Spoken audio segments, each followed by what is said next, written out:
زما معصوم احساس ورمنډه کړي مدد دپاره، زما معصوم احساس ورمنډه کړي مدد دپاره، ستا ړوند ضمیر چې خوري توډۍ او په دې لار را درومي.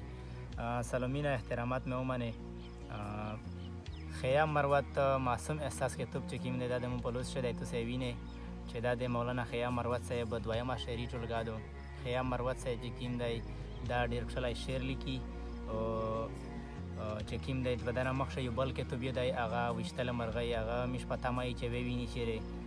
نو په دغه کتابه شی د ژوند په هر اړخ باندې خبره شوې ده، په امن باندې خبره شوې ده، په علم باندې خبره شوې ده، په چې کوم نو وطن وسایل دي په دا باندې خبره شوې ده. نو چې کوم کتاب دی یو ډېر جامع کتاب دی، یو ډېر ښکلی کتاب دی. بیا د په داسې حالات چې لیکلی دی چې په ده باندې داسې حالات راغلي وي چې دی په خپل وطن باندې ښه نه و، نو هغې سره د ده احساسات یا هم ښکلي شوي دي. زه د دغه نه تاسو ته څه شعرونه وړاندې کوو، تاسو ته د هغه نه ښه اندازه ولګي چې مو ډېر خوښ شعرونه دي چې پنجابه ګیس هم د بجلۍ له پښتنو یوړې، د بچه خان ستړی دی ټولې په اوبو یوړې، او انګار دې راوړو د هیرو غره کې د ولوګاوه، د غره هیرې دی اوس په شکل د ایرو یوړې.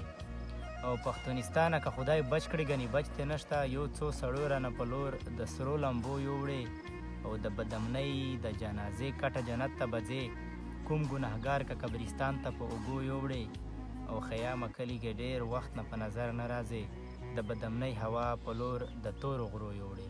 او په اخر کې زه د مولانا خیام مروت صاحب شکریه ادا کوم چې دا کتاب د میش ته یې ډالۍ کړی دی، چې کوم څه کسانو ته یې ډالۍ کړی دی په هغه شی د میش نوم هم یې راچولی دی.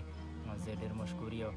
او کتاب خامخا هر سړی واخلي، په خپله بیه باندې واخلي، ډېر قیمتي کتاب دی. انشاءالله چې تاسو په دا باندې بیخي تاسو نوې خفه چې مو دا کتاب په بیه باندې وخوستی دی. هر غزل هر شعر یې ځون ته یوه ګوشیه دنیو لري. ډېره مننه، ډېره شکریه.